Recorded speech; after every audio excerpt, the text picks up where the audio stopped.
She was the most photographed woman on the planet, a princess who gave everything to the world, and asked for nothing in return. On the night of August 30th, 1997, Diana, Princess of Wales, went to dinner. She laughed. She made plans. She spoke of the future. She had no idea it would be her last night alive. To understand Diana's final hours, we have to go back to where she was.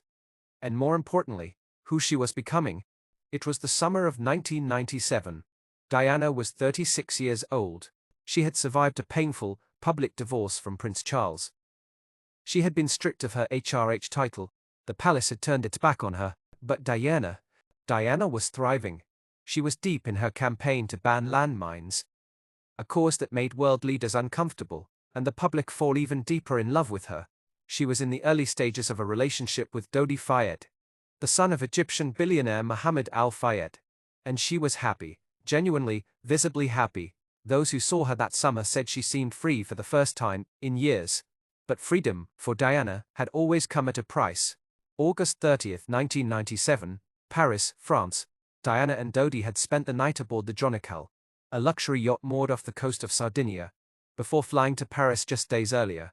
That morning, Diana woke up in the imperial suite of the Ritz Hotel, a room that cost thousands of pounds a night, gold fixtures, sweeping views of the Place Vendôme. But Diana was never really comfortable in luxury.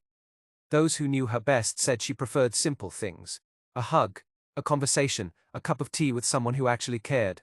That morning, she made phone calls. She called her sons, William and Harry, who were at Balmoral Castle with their father, and the rest of the royal family.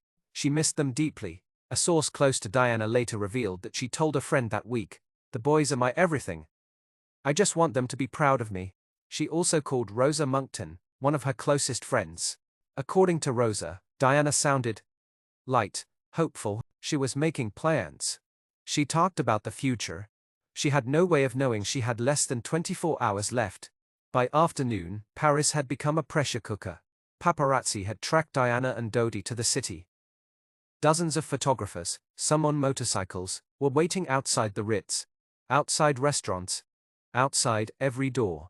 Diana had lived her entire adult life under this kind of scrutiny, but something about that day felt different. She and Dodi attempted to visit a property in the Paris suburbs, a house Dodi wanted to show her. Some reports suggest he planned to propose that evening. Whether that's true, we'll never know for certain. What we do know is that Diana was trying desperately to simply exist. To have a normal afternoon. To walk down a street without a camera in her face. She couldn't. Photographers followed them everywhere. At one point, a witness reported that Diana looked directly at a cluster of paparazzi and said, quietly, "They will never leave me alone, will they?" She was right. By early evening, Diana and Dodi returned to the Ritz. They originally planned to dine at a restaurant called Chez Benoit, but the paparazzi situation made it impossible.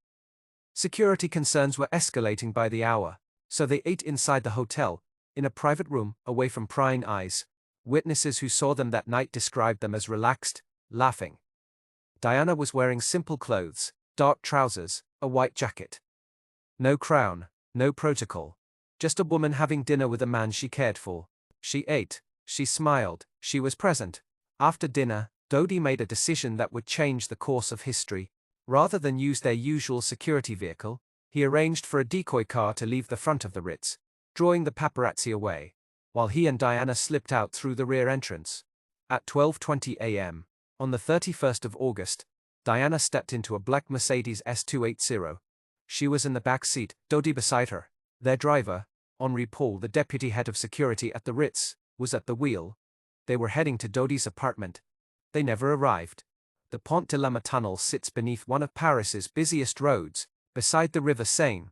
At 12:23 a.m., the Mercedes entered the tunnel at high speed. Paparazzi on motorcycles were in pursuit. What happened next has been debated, investigated, and mourned for nearly 3 decades. The car crashed into the 13th pillar of the tunnel. The impact was catastrophic. Henri Paul and Dodi Fayed died at the scene. Diana's bodyguard, Trevor Rees-Jones, was critically injured. Diana was still alive. She was conscious, briefly. Emergency workers who arrived said she was moving, speaking, though her words were unclear. She was taken to Pitié-Salpêtrière Hospital, where surgeons fought for hours to save her life. At 4 a.m. on August 31, 1997, Diana, Princess of Wales, was pronounced dead. She was 36 years old. The world woke up that Sunday morning to news it couldn't process. Flowers were laid outside Kensington Palace by the thousands, then the tens of thousands, then by the millions. People who had never met her wept openly in the streets. Because Diana wasn't just a princess. She was the woman who sat on hospital floors beside dying children, when no one else would. She was the woman who shook hands with AIDS patients at a time when the world was too afraid to touch them.